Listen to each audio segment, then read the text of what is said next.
This lesson's about inertial frames of reference and why they mean you can juggle in a car.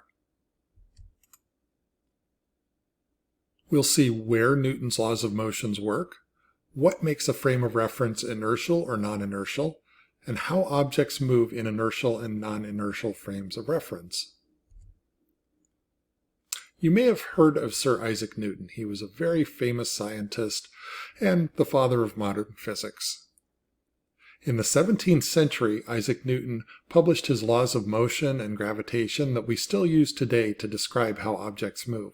Newton's laws are very accurate and very useful, but they only work in inertial frames of reference. The root of inertial is inertia. Inertia is what makes objects stay at rest if you set them on a table, or stay in motion if they're moving unless an outside force acts on them.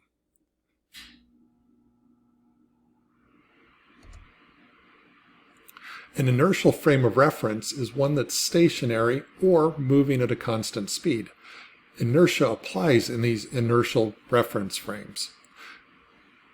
If you're standing on the ground, you're in an inertial reference frame. You're stationary, and everything around you is stationary. Or if you're sitting in the classroom, that's also an inertial reference frame. A piece of graph paper sitting on a table in a room is an inertial frame of reference. Even the inside of a train or an airplane that's moving in a straight line and not speeding up or slowing down is also an inertial frame of reference. Any location that's either stationary or moving at a constant speed and direction. The inside of a moving car, believe it or not, is an inertial frame of reference. That's why you can toss a ball up and down when you're sitting in a car and it'll go straight up and land straight back in your hand. If you don't believe me, try it. And that's why you can juggle inside of a moving car. As long as it's going in a straight line at a steady speed, it's an inertial frame of reference, and objects move as if there's no outside forces acting on them. Now, if a frame of reference is changing its speed or its direction, then it becomes non-inertial, and Newton's laws no longer apply accurately. Objects start to behave like there are outside forces acting on them, pushing them around. This is why when the car turns, you feel yourself pushed to the side.